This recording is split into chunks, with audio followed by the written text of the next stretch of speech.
अच्छा सुनो, सब्सक्राइब करते वक्त ना घंटी बजा देना ताकि जब मैं ऑनलाइन आऊँ तो तुम्हारे फोन की भी नमस्कार दोस्तों, आप सभी का स्वागत है हमारे YouTube चैनल पर। तो आज हम बात करेंगे UP DElEd BTC admission 2024 latest update के बारे में। तो आज हमारी तारीख हो चुकी है 6 अक्टूबर 2024 की। बड़ी अपडेट में सबसे पहले बात करेंगे आज की ब्रेकिंग न्यूज। जी हाँ, वीडियो बहुत ही इंपॉर्टेंट है। आपके सभी प्रश्नों के उत्तर हमने इस वीडियो में किया है, तो सभी बच्चे वीडियो को शुरू से लेकर लास्ट तक देखेंगे। जी हाँ, ठीक है। कुछ कमेंट्स का आंसर हम नहीं कर पा रहे थे पिछले दिनों, तो सभी बच्चों के कमेंट का आंसर इस वीडियो में होगा। ठीक है, एक और बड़ी अपडेट हम आपके सामने रख दें। देख सकते हैं दूसरी बड़ी परीक्षा होगी टीजीटी पीजीटी। जी हाँ, ये कैसी वैकेंसी होती है ये हम आपको बताएंगे। राज्य के बाहर के शिक्षकों के प्रमाण पत्र की अब होगी जांच। सीटेट में 90 व एस्टेट में 75 से कम अंक वाले शिक्षक होंगे सेवा मुक्त। ये मामला दोस्तों क्या है, पूरी अपडेट हम आपके सामने रखेंगे। कैमरे के सामने 2 घंटे तक बैठाया, ट्रांसफर करवा लिए 1.15 लाख। जी हाँ, आजकल ना ये साइबर क्राइम बन के कुछ लोग फर्जी का फोन कर रहे हैं, उनसे भी आपको सावधान रहना है। एक और इम्पोर्टेंट बात, यूपी डीएलएड 2024 रजिस्ट्रेशन के लिए मात्र 3 दिन का समय और बचा है। जी हाँ, 3 दिन में अगर आपका फॉर्म नहीं भरा जाता तो आप फॉर्म नहीं भर पाएंगे। एक और बात है, कुछ बच्चों के कमेंट्स हैं, चलिए देखते हैं। पहले एक एक करके आज के सभी कमेंट्स को देखिए। पहला कमेंट है, सर मैं जितनी बार भी फोटो और सिग्नेचर अपलोड करता हूँ पूरा पेज ही ब्लैंक हो जा रहा है, क्या करूँ सर, काफ़ी दिन से परेशान हूँ। देखिए, ऐसा काफ़ी दिन से नहीं हो सकता है। ठीक है, अगर आज हो रहा है तो एक अलग बात है। फोटो और सिग्नेचर अपलोड नहीं हो रहा, देख सकते हैं अगला कमेंट भी यही है। ठीक है, तो अगर आपके साथ ये प्रॉब्लम आ रही, इस बच्चे के साथ भी यही आ रही है, तो मतलब कुछ ना कुछ वेबसाइट में दिक्कत है। एक बात का ध्यान रखिए, अगर अब सब जब सिर्फ 3 दिन का समय बचा है तो आपको खुद से, ठीक है ना, अगर दिन में वेबसाइट काम नहीं करती तो रात में 2 बजे के बाद, ये रात की बात हो रही है, 2 बजे रात के आसपास अपना फॉर्म अप्लाई करिएगा, हो जाएगा आराम से, कोई दिक्कत नहीं आएगी।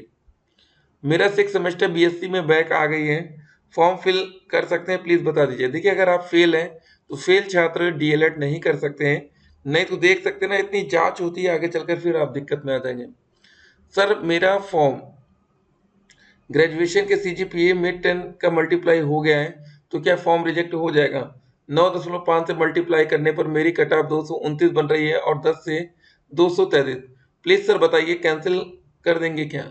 देखिए, एक बात याद रखिएगा, फॉर्म भरते समय अगर आपने एक नंबर भी, ठीक है, ज्यादा डाल दिया तो ये गलती बहुत बड़ी गलती मानी जाएगी। क्या मानी जाएगी? बहुत बड़ी गलती है। ठीक है, आप 100 नंबर कम कर दीजिए, कोई दिक्कत नहीं है, लेकिन आप एक नंबर ज्यादा नहीं डाल सकते। अगर आप नंबर ज्यादा डालते हैं तो इसका मतलब है कि आप मेरिट को प्रभावित करना चाह रहे हैं। ठीक है, तो डीएलएड में ये बिल्कुल भी एक्सेप्टेबल नहीं है।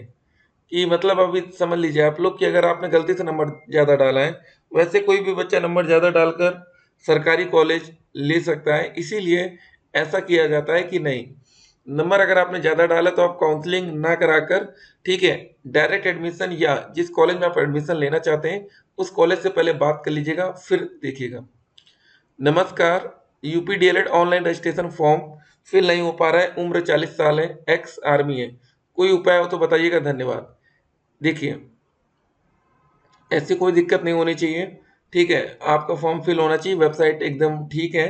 बीच बीच में वेबसाइट ठीक नहीं चलती है, अगर आपसे फॉर्म ना फिल हो तो आप साइबर कैफे में संपर्क कर लीजिए, क्योंकि अब समय काफी कम बचा है। 2019 का बैक पेपर कब होगा प्लीज बताइए। तो अब देखिए, बहुत ही जल्द न्यूज़पेपर के माध्यम से अपडेट आई थी कि प्रत्यावेदन छात्रों को मौका मिलेगा, तो ठीक है, वेट करिए। ग्रेजुएशन में बीबीए, देखिए, आप डीएलएड करने के लिए बस योग्यता आपकी मिनिमम ग्रेजुएशन है, आपने ग्रेजुएशन में कुछ भी किया हो उससे फर्क नहीं पड़ता। बीए प्राइवेट की मार्कशीट अभी नहीं आई है तो क्या करूं? ठीक है, तो आपका ऑनलाइन वाला जो रिजल्ट है अगर वो आ गया है तो बस उसी से काम हो जाएगा। सर कट ऑफ कैसे देखा जाता है? आई थिंक कट ऑफ होगा। देखिए, अभी आप लोग का फॉर्म फिल हो रहा है, ठीक है, 12 अक्टूबर के बाद आप लोग की स्टेट रैंक आएगी। आपके मन में एक और सवाल था, उसका भी आंसर होगा। सर जी, ग्रेजुएशन की यूनिवर्सिटी की जगह यूपी बोर्ड भर दिया, क्या करें? ठीक है, आप लोग काफ़ी ज़्यादा गलतियाँ कर रहे हैं और फॉर्म में किसी भी प्रकार का संशोधन का कोई मौका नहीं मिलेगा। सर, रैंक कब जारी होगा? अप्लाई के बाद प्रोसेस क्या है? कैसे फाइनल एडमिशन मिलेगा? प्लीज़ डिटेल्स में बताइए। आपको इसी वीडियो में राहुल जी क्लियर किया जाएगा, ठीक है? सर, 12वीं पास वालों का क्या है? अभी तक 12वीं पास को लेकर कोई अलग से पीएनपी कुछ कर नहीं रही है। अगर सीट खाली जाती है, ठीक है, और कोर्ट का आदेश भी आपको पता है, सीट खाली जाएगी तो हो सकता है इसी साल 2024 में ही आपको कुछ बड़ा देखने को मिले। सर, फोटो और सिग्नेचर अपलोड नहीं हो रहा है, साइट ब्लैंक हो जाता है, ठीक है? ये हमेशा नहीं होगा, कुछ समय हो रहा होगा, तो आप हर 15 मिनट में आप ट्राई करिए। अब देखिए, जब समय कम बचता है तो ये करना चाहिए। सर, 6 सेमेस्टर का रिजल्ट में पास्ट की जगह RW शो कर रहा है, सेकेंड सेमेस्टर के सेम में F लिखा है, क्या फॉर्म अप्लाई कर दूं? ठीक है, अगर देखिए, अगर आपके रिजल्ट में कोई दिक्कत है ग्रेजुएशन में, तो आप किसी कॉलेज से संपर्क कर लीजिए। अगर आप किसी प्राइवेट से एडमिशन कराना चाहते हो तो उस कॉलेज में बात कर लीजिए, सरकारी। ठीक है, ऐसे कुछ दिक्कत होगी तो फिर आगे जाकर आपका फॉर्म रिजेक्ट हो जाएगा, आपका पैसा भी डूब सकता है। सर, प्राइवेट कॉलेज और डाइट कॉलेज दोनों में कौन सा बेस्ट होता है? देखिए, अगर आपके घर के पास डाइट कॉलेज है, ठीक है, ज़्यादा दूर नहीं है, तो डाइट ले लीजिए। प्राइवेट कॉलेज में क्या फ़ायदा होता है आपको बता दें। देखिए, बेस्ट में कुछ ऐसा कुछ बेस्ट नहीं होता है। बस आपको ये समझना है कि प्राइवेट में, ठीक है, आपका फीस ज़्यादा लगता है, सरकारी में कम लगता है। सरकारी में 1 साल में कितना फीस पेमेंट करना पड़ेगा आपको? 10,200 रुपये। प्राइवेट में 41,000। प्राइवेट में लेकिन कुछ और एक्स्ट्रा पैसे आपको देना पड़ेगा साल भर में, लेकिन सरकारी में बहुत ही कम पैसा लगता है एक्स्ट्रा में। और लेकिन सरकारी में दिक्कत ये है कि आपको रेगुलर जाना पड़ेगा। प्राइवेट में आप जाइए मत जाइए, कॉलेज से बात कर लीजिए, तो ये सारा चीज़ होता है, ठीक है? तो अगर आपके पास ठीक ठाक पैसा है तो आप प्राइवेट ले सकते हैं। और देखिए, किस्मत अगर आपकी अच्छी रहती है, प्राइवेट में अगर आपकी स्कॉलरशिप आ गई, तब तो भाई क्या ही बोलना। 41,000 अगर स्कॉलरशिप अगर आपकी पूरी आ जाती है, ठीक है, तब तो भाई सरकारी कॉलेज का कोई मतलब ही नहीं बनेगा ना। सर, काउंसलिंग के दौरान 5,000 देना पड़ेगा या वैसे ही चॉइस कर सकते? नहीं, 5,000 पे देना पड़ेगा चॉइस फिलिंग के लिए, और 5,000 पे आपके मन की सीट कंफर्म करने के लिए। टोटल 10,000 पे तैयार रखिएगा। सर, क्या बीटीसी का डेट बढ़ेगा? देखिए, ये 9 अक्टूबर के बाद पता चलेगा, ठीक है? अगर लास्ट टाइम में वेबसाइट में कोई दिक्कत होगी तो ही डेट बढ़ाया जाता है, ऐसे डेट नहीं बढ़ता। ये एक बात याद रखिएगा। डेट एक ही कंडीशन में बढ़ाया जाता है कि अगर वेबसाइट प्रॉब्लम कर रही है, ठीक है? अगर वेबसाइट ठीक चल रही है तो डेट नहीं बढ़ेगा, भले फॉर्म आवेदन कम ही क्यों ना हो। इस साल 12 वालों को मौका नहीं मिलेगा, अगले साल से मिलेगा, ठीक है? ये हो गया। 12th या ग्रेजुएशन है, ग्रेजुएशन आप देख सकते हैं, लेकिन इंतजार करिए आप अभी। अगर फॉर्म कम आता है तो कुछ भी हो सकता है। Sir, please reply, roll number और मार्कशीट नंबर में मिस्टेक हो गया है, ठीक है? देखिए, अगर आप पहले पेज में कोई भी गलती करते हैं तो तुरंत आप सेकंड, ये देखिए आपको बताते हैं। जैसे कुछ बच्चों के कमेंट्स आ रहे थे, तो एक चीज समझ लीजिए। जब आप लोग कैंडिडेट रजिस्ट्रेशन पार्ट 1 करते हैं, मतलब यहाँ पर तो फ्री है ना, बिल्कुल, इसमें कोई पैसा कटता नहीं, पैसा तो यहाँ कटता है। तो अगर पार्ट 1 में मान लीजिए आपका नाम में पिताजी के नाम, माता जी के नाम, डेट ऑफ बर्थ, ठीक है, या ईमेल आईडी, मोबाइल नंबर, कहीं पर भी कुछ गलती होती है, या कुछ बच्चे कहते हैं सर जी मेरा मेल की जगह फीमेल या फीमेल की जगह मेल हो गया, तो आप यहाँ पर तुरंत सेकंड अप्लाई कर दीजिए ना, कोई दिक्कत नहीं। नया मोबाइल नंबर, नया ईमेल आईडी, बस ये ध्यान रखिए। फीमेल का मेल हो गया है, कैसे सही होगा? देखिए, सही क्या करना है, दोबारा से रजिस्ट्रेशन कर दीजिए, बात ही खत्म। 12 वालों को मौका मिलेगा या नहीं? सर, इस बार नहीं मिलेगा, देखिए बच्चों का कहना है, ठीक है? इनका मतलब यूनिवर्सिटी का पूर्णांक बता दीजिए ना प्लीज। देखिए, आप जिस भी कॉलेज में एडमिशन लेना चाहते हैं, एक बार वहाँ संपर्क कर लीजिए, वो आपका डाउट क्लियर करेंगे, क्योंकि लास्ट में आपका डॉक्यूमेंट वेरिफिकेशन उन्हीं को करना है। नहीं तो अगर आपके कॉलेज में कुछ बता रखे हो तो ठीक है। सर, मेरा 48.25 ग्रेजुएशन में है, तो क्या बीटीसी का फॉर्म अप्लाई कर सकते हैं? ठीक है, आप देख सकते हैं। सर, मुझे प्लीज बता दीजिएगा। देखिए, एक बात समझ लीजिए, अगर आप ओबीसी कैटेगरी के हैं, एससी कैटेगरी, एसटी कैटेगरी, ठीक है, तो आप 45% तक फॉर्म अप्लाई कर सकते हैं। या आप जनरल में फिर स्पेशल कैटेगरी में आते हैं, पीएच कैटेगरी में, तो भी आपका 45% चला जाएगा। अगला कमेंट देखिए। सर, सेकेंड बार रजिस्ट्रेशन कर सकते हैं क्या? दूसरे ईमेल और दूसरे नंबर से कोई प्रॉब्लम तो नहीं होगी? सर, तो दोनों फॉर्म में कौन सा फॉर्म के बेस पर कॉलेज मिलेगा, कौन सा? देखिए, जो आप पहला स्टेप करते हैं सिर्फ रजिस्ट्रेशन, ठीक है ना, उसके बाद जब फॉर्म ही आपका कंप्लीट नहीं होगा तो जो आप सेकंड टाइम वाला कंप्लीट करेंगे वही मेन होगा ना, बात खत्म। सर मेरा नेट पर रिजल्ट आ गया लेकिन अभी कॉलेज में मार्कशीट नहीं मिला तो क्या फॉर्म भर सकता हूँ? बिल्कुल हाँ, यस, जल्द से जल्द भरिए, इसमें क्या सोचना है। सर अगर फॉर्म भरने की डेट बढ़ेगी तो जो लास्ट डेट 9 अक्टूबर है उससे कितने दिन पहले पता चलेगा? देखिए, यही आपको बात बता रही है, 9 अक्टूबर के बाद ही आपको क्लियर होगा। सर डायरेक्ट कॉलेज की लिस्ट का लिंक प्लीज़, ठीक है यहाँ पर। तो डायरेक्ट कॉलेज जो भी डायरेक्ट कॉलेज का लिस्ट क्या निकालना है, हर एक जिले में एक डायरेक्ट कॉलेज होता है, ठीक है, किसी जिले में 2 डायरेक्ट कॉलेज नहीं होगा।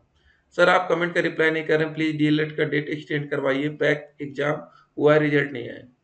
ठीक है, देखते हैं क्या होता है। फिलहाल एक बार डेट तो बढ़नी चाहिए, बाकी आपकी किस्मत है।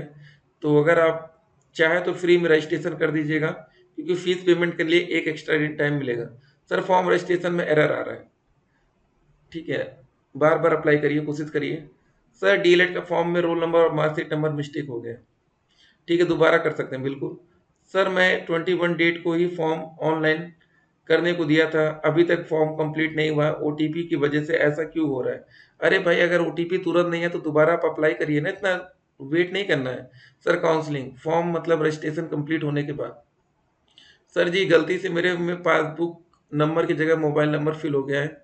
देखिए एक बात बता दें, जब आप लोग पीडीएफ निकाले होंगे अपना, तो वहाँ पर आपका जो आईडी दिया है आपने ओरिजिनल, चाहे आपने पैन कार्ड वोटर आईडी, वो शो ही नहीं कर रहा है। तो क्या बताया जाए कि इसमें दिक्कत तो होनी नहीं चाहिए, वो शो ही नहीं कर रहा है कि आपने क्या डाल रखा है वहाँ। सर स्टेशन रजिस्ट्रेशन नहीं हो पा रहा, ठीक है, तो मतलब सेशन एक्सपायर हो रहा है, ठीक है, तो लगातार कोशिश करिए आप लोग। सर 2 क्वेश्चन है, please reply, it's urgent. Sir मैंने डीएलएड फॉर्म 29 सितंबर को, ठीक है, भरा और मेरा निवास मुझे 4 अक्टूबर को मिला है, कोई प्रॉब्लम तो नहीं होगी? बिल्कुल नहीं होगी, 9 अक्टूबर से पहले मिलना चाहिए, ठीक है।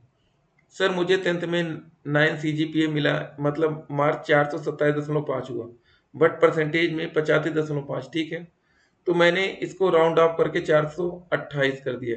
ये सबसे बड़ी आपने गलती की। अगर आपका नंबर 427.9 भी था ना, तो आप इसको 427 करिए, ठीक है, 28 मत करिए, क्योंकि आपने 0.5 नंबर बढ़ा दिया, ठीक है। तो अब हमने आपको एक बात क्लियर सभी बच्चों को बता रखा है कि नंबर हमें ज़्यादा नहीं डालना है। आपका 427 नंबर बना, आप 327 डाल दीजिए, कोई दिक्कत नहीं है, ठीक है। ये 0.5 आपने नंबर बढ़ा दिया, तो एक काम करिएगा, अगर आपने फॉर्म भर दिया है तो जिस भी कॉलेज में आप एडमिशन लेने वाले हैं तो एक बार वहाँ संपर्क कर लीजिएगा, क्योंकि ये थोड़ा सा ही नंबर ऊपर नीचे है, ठीक है, वो कॉलेज वाले आपको क्लियर करेंगे, कोई दिक्कत तो नहीं होगी। क्योंकि कभी कभी क्या होता है ना, इतने नंबर से भी डायरेक्ट कॉलेज में आपको दिक्कत आ सकती है। तो एक बार एडवांस में कंफर्म कर लीजिएगा, क्योंकि 10,000 रुपये आप पेमेंट कर देंगे, उसके बाद अगर कॉलेज वाले कोई दिक्कत करेंगे तो वो पैसा नॉन रिफंडेबल होगा। मतलब आपको एडमिशन तो मिल जाएगा, ठीक है, काउंसलिंग के बेस पर नहीं मिले तो डायरेक्ट एडमिशन मिलेगा। अगर फॉर्म आपने भर दिया है तो लास्ट में डायरेक्ट एडमिशन भी आएगा ना। मेरिट कैसे पता करें? 10-12 ग्रेजुएशन के परसेंटेज से। तो देखिए बच्चे ने कमेंट किया, यस, इन तीनों का नंबर को ऐड कर लीजिए, फिर जो नंबर आएगा वही हो जाएगा, उस नंबर को 3 से डिवाइड कर दीजिए, आपको परसेंटेज निकल आएगा। देखिए आपको यहाँ डिवाइड नहीं करना है, फिलहाल जो तीनों को मेरिट को, ठीक है, परसेंटेज को जोड़ दीजिए, वही आपकी फाइनल मेरिट होगी। तो यहाँ तक हम लोग पहुँच गए हैं। तो एक और बात, सरकारी बैंकों में भी शुरू हो गई अग्निवीर जैसी भर्तियाँ। ये दोस्त तो वैकेंसी अच्छी नहीं थी अग्निवीर वाली, और वैसी वैकेंसी यहाँ पर देखने को मिल रही है। तो एक बात आपको बताना चाहेंगे, अब देखिए 9 अक्टूबर लास्ट डेट है ना फॉर्म भरने की, ठीक है। अगर 9 अक्टूबर के बाद अगर जब जिस दिन 10 तारीख होगी, अगर उस दिन तक डेट एक्सटेंड करने का कोई मैसेज नहीं आता पीएनपी की तरफ से, तो फिर हम लोग बहुत ही जल्द स्टेट रैंक देख पाएंगे सबके, ठीक है, ज़्यादा समय आपको लगेगा नहीं। उसके बाद पीएनपी सभी बच्चों का स्टेट रैंक जारी कर देगी, किसी बच्चे की रैंक फर्स्ट आएगी, किसी की लास्ट आएगी, ठीक है। लेकिन इस साल आवेदन उतनी बड़ी संख्या में नहीं हुआ, 1 लाख समथिंग हुआ था कुछ दिन पहले तक, तो मान के चलिए 2 लाख हो जाएगा, बहुत ज़्यादा होगा तो, ठीक है, लेकिन इतना आवेदन नहीं हो पाएगा कि आपको एडमिशन ना मिले। तो इस बार जितने बच्चों ने फॉर्म भरा है, अगर आप एलिजिबल होंगे तभी तो फॉर्म भर पाए, ग्रेजुएशन में मिनिमम 45% या 50% का जो रूल है, ठीक है, इस हिसाब से अगर आपने फॉर्म भरा है तो 100% आपको एडमिशन मिलेगा। तो इस बार आपको बिल्कुल परेशान नहीं होना है, डायरेक्ट कॉलेज की कट ऑफ उतनी ज़्यादा नहीं जा सकती जितनी उम्मीद थी, क्योंकि ज़्यादा बच्चे फॉर्म अप्लाई नहीं कर पाए, क्योंकि बहुत से बच्चों ने कहीं ना कहीं एडमिशन ले लिया। कुछ बच्चे पीजी में चले गए होंगे, कुछ बच्चे बीएड में चले गए होंगे, कुछ बच्चे कहीं और चले गए, क्योंकि बहुत ज़्यादा ही लेट से आवेदन की प्रक्रिया शुरू हुई। तो किस्मत रही तो 200 नंबर वाले भी सरकारी कॉलेज पाते हुए दिख सकते हैं।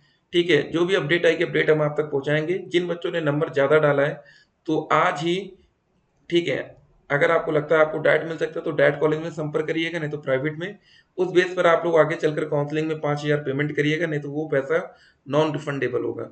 फिर मिलते हैं, स्टे करें।